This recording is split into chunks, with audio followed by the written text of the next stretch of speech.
If you've ever been traversing through a cave or just mining in general, and you just so happen to encounter one of these weird structures made out of bone, well then you've probably encountered what Minecraft considers a fossil, whether it be one of these skulls here or maybe one of these rib cages. So to start off, we can just do a general rundown of each of the skulls and the ribs, starting with this first one on the left here. So this one is the largest of the four skulls. It's pretty equidimensional, so its width is pretty much equal to its length.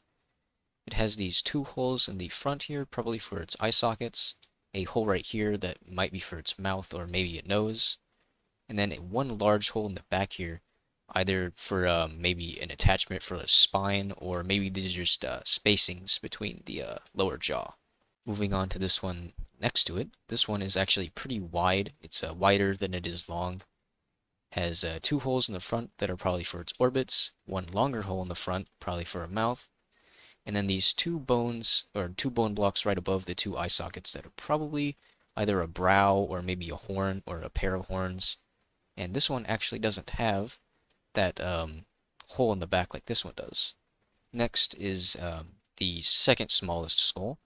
It again has two eye sockets, and this one doesn't even have a hole right here. It's just kind of an overhang, and again also lacks that one hole in the back like the first one does. Finally, moving on to this last one right here. It's pretty similar in size to this one. It is a tad bit shorter, and it has this one giant hole in the center right here. And you'd probably be thinking, oh, it's one giant hole that could be for a giant eyeball.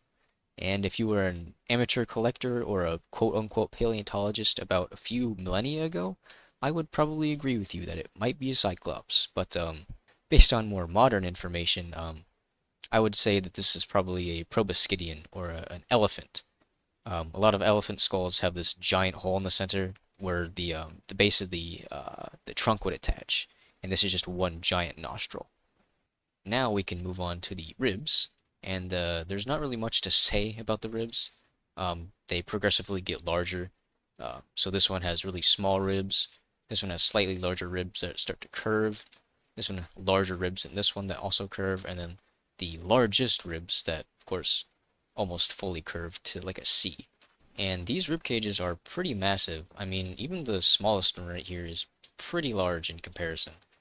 Um, Same with the skulls here. The skulls are actually, pretty large as well, which means that these were some pretty big animals, and we can make some assumptions, I guess, about their ecology. So there must have been some massively abundant food source to actually fuel whatever animal this rib cage belongs to.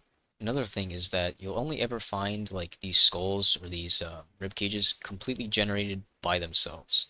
So you won't have a skull generate with a rib cage, or you won't have any two rib cages next to each other, or any two skulls that generate next to each other. And this means we don't actually know which skull belongs to which rib cage, um, meaning we won't find any of them articulated with the rest of the skeleton. So we can only really make assumptions, I guess, based on size, whether which rib cage goes with which skull. So I mean, I guess you could make a case for, oh well, this is the smallest rib cage, this is the smallest skull. Maybe these two go together. Maybe this skull belongs to this rib cage. But doing that, you only can go so far in terms of interpretation, because as it turns out, you may have a giant rib cage, but have a really small skull. Another interesting thing to note is that we only ever find a skull or a rib cage. We don't see any limbs or any tails or any other skeletal structures at all. We just get the skull or the rib cage, which could mean that maybe the limbs or the tails or any of these extra skeletal structures that they might have as a living organism, they just don't have any hard parts to actually mineralize during fossilization. So maybe these parts were just almost entirely composed of soft tissue, which very rapidly degrades and decomposes once an organism dies. So the chances of actually preserving those structures are very low. And a good example of this would actually be, snails, squids, clams, the mollusks. They usually have soft tissue encased in like a shell. Um, And usually when they die, that soft tissue rapidly decomposes, and what you're left with is their shell. So as a quick demonstration, you could grab some wool and pretend this is our little snail right here. He has a little shell, and once it dies, usually the first part to go is that really soft tissue, and then what you're left with is its shell, and it'll get buried, it'll get fossilized, and this is what you're left with. This is usually what preserves in the fossil record. However, in extraordinarily rare circumstances, you can actually preserve these softer body parts in what's called Lagerstätten, where you can actually see like the imprint or sometimes the actual material, the organic material itself, in the rock. Now you've probably noticed these weird structures made out of coal, and they're actually duplicates of, well, this one is a duplicate of this skull behind it, except for all of the bone blocks are actually made of coal. And same thing with this rib cage over here. It is the same rib cage, just with all the bone replaced with coal. And for each rib cage and skull variant, there is a coal version of it. And also, when you find these naturally, some of the bone blocks will actually be replaced with coal. And you're probably wondering, well, why is their bone replaced with coal? That doesn't make any sense. The reasoning behind it is when organic material undergoes high pressure temperature conditions over millions of years, it can actually be converted into a near pure form of carbon, which coal represents. Usually, this is more common with plants. A lot of the coal we have nowadays actually comes from plants that were buried in coal swamps from the Carboniferous, from I believe 300 to 350 to 360 million years ago during the Carboniferous period, if I have my geological time scale correct. But yeah, once the plants, for instance, once they experience these extremely high or moderately high pressure temperature conditions, they get reduced down to a near pure carbon form, which is coal. And again, usually this happens with plants. I don't really think you see a lot of animal material, especially bone, get converted into carbon or to coal. But I'm not saying it's impossible. Of course, bones are made of carbon. They are organic materials, so of course they can be converted to coal, absolutely. But most of the coal we have today comes from these plants that existed during the Carboniferous. So now we move on to the segment where I try to actually interpret what these different skulls may represent, which types of animals that they may have been. And this is just solely based off of my own imagination, so of course interpretation can vary from person to person. This is just what I, personally saw. So beginning with this first one right here, I kind of thought it looked like a dog a little bit. See, maybe here's its nose, its mouth, of course its two eyes, so I thought, okay, well maybe this is a carnivorous mammal. So I kind of tried making it look like a bear almost, some mammalian carnivore of sorts. So I made its its upper jawbone and its lower jawbone a little more defined. I gave it some teeth, just added a bunch of different stairs to give it more detail, I guess. I kept the position of the orbits relatively similar, or actually exactly in the same place. And this little bone right here, I kind of turned into a nostril. I also gave it some little ear holes on the side, and that is this one. Moving on to the next one over here. As I was saying before, I thought this probably represented like an elephant skull, so that's exactly what I tried to turn it into. Here, the bases right here, I thought could be where tusks could be attached. I stuck with this hole right here being a nostril, gave it little eye sockets on the side. Of course, just added some more detail to the side of the skull.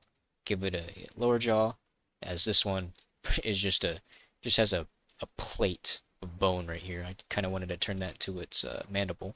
Moving on to the next one, I kind of thought this one looked like a cartoon frog. It has the weird rounded eyes and the open mouth. It's like, yeah, I'll just make a frog. Why not? Now, the skull is a little bit of a far cry from its former original representation, but I was like, oh well, I just felt like making a frog skull. Um, but this one is a little bit more true to its original form. Not really by much. Since this guy kind of has like a horn or brow thing going on, I was like, okay, well, maybe I'll make this guy into a primate. So I widened the orbits just a little bit. I gave it an actual protruding snout, kind of made it like a primate, of course. Gave it some teeth, just made the skull more defined. I gave it the sagittal crest up here that a lot of primates have, and the really thick jawbone, and that is that guy. Next to the final skull, this one is definitely a long shot in terms of this skull relating to that one. So this one I was like, okay, well maybe I'll turn these little holes right here, instead of them being eyes, maybe they could be a nose. So starting with that, you can see that these two holes are supposed to be synonymous with these two holes right there, but I ended up just kind of making a reptile or a dinosaur skull. Because I was like, yeah, why not? Again, same kind of situation with the frog over there. For this next one, I kind of tried to stay a little bit more true to what the skull actually looked like. So here's the two orbits right here, two orbits. I separated the mouth again because, as with the last one, this one kind of just has a giant bone plate at the bottom. I wanted to turn that into more of an actual mandible or a lower jaw. And so I did that, gave it some teeth, and again added more detail to the sides of the skull and the top of the skull. You can actually look at this skull in two ways. Either this could be the eye socket and this could be the nose, or this could be the two eye sockets and this could be just a fenestra or a hole in the side of the skull. This next one, again, still, well, again, really different from how it originally looks, but I thought these little bone blocks right here that are sticking out from the bottom, I thought, okay, maybe those could be like teeth. And so I extended them, and I just ended up making a saber cat, or a Smilodon skull. So here's its orbits on the side, right here. Its big ol' front nostril. Its really big fangs, and I gave it, of course, a lower jawbone. And, of course, some more detail on the sides and top of the skull. And those are these skulls. I know a lot of the skulls I made are a little deviated from what the original skull looks like, but I mean, it is what it is. I had fun trying to insert my own creativity into what the skulls might have actually been. And that's the video. Hope you guys enjoyed, and I'll see you next time.